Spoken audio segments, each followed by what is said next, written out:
Vendredi 13 septembre 2020, nous sommes dans la forêt d'Adaklamé qui a été choisie pour y organiser des sessions de formation à l'intention des forestiers et des artisans charbonniers.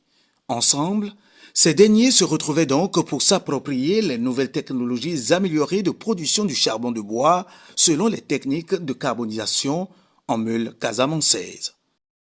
Autrefois, le charbon de bois était produit avec les techniques traditionnelles, ce qui menaçait leur santé, leur faisait perdre du temps, de la matière première et du bois. En comparaison, la meule casamançaise a de nombreux avantages par rapport à la meule traditionnelle, notamment un meilleur rendement et une durée de carbonisation plus courte. Cette formation sur le terrain a été possible grâce au programme d'appui institutionnel et de renforcement des capacités des acteurs du secteur de l'énergie au Bénin RECASEB, financé par l'Union européenne avec l'appui technique de l'inspection forestière du Bénin. Il s'agit de rappeler chaque étape de l'itinéraire technique énoncé la veille. Et quand nous finissons de monter, nous les laissons maintenant à eux-mêmes de s'organiser et de monter une meule de même taille. La meule améliorée toujours. Et en dernière position, nous montons la meule traditionnelle qu'ils ont l'habitude de faire. Pendant que les deux meules sont déjà améliorées, sont déjà cuites, la meule traditionnelle continue encore son chemin.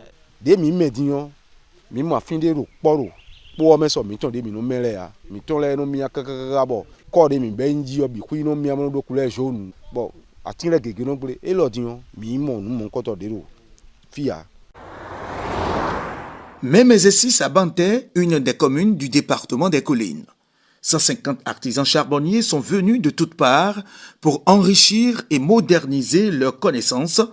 Il s'y est de mentionner que plusieurs acteurs ont été impliqués dans cette formation, ce qui dénote de sa pertinence, dont notamment la Direction générale des eaux, forêts et chasses et le cabinet de formation en la matière, Cedro Consulting. L'autre avantage qui est l'élément nouveau avec la meule traditionnelle de type casamançaise GV, c'est surtout l'utilisation de la cheminée et des évents pour réduire l'effet nocif. Les charbonniers se sont véritablement intéressés. J'ai vu qu'il y a un engouement. Donc vivement que ça suive pour qu'il y ait un changement de comportement. À Banté comme à Kétou, les objectifs visés ont été largement atteints selon les responsables en charge du programme RECASEB, financé par l'Union européenne, ce qui ouvre sans nul doute la voie à une professionnalisation réussie du métier d'artisan charbonnier. Notons qu'en dehors des artisans charbonniers de Banté et de Kétou, ceux d'autres communes, notamment Kové, Parakou, Tchaoro, Savé et Didja, ont aussi bénéficié de la formation. La formation, c'est un investissement dans les êtres humains considérés comme des personnes ressources. La formation, c'est l'adaptation au présent et la préparation du futur. C'est que, comme le dit un proverbe africain, on est plus le fils de son époque que le fils de son père.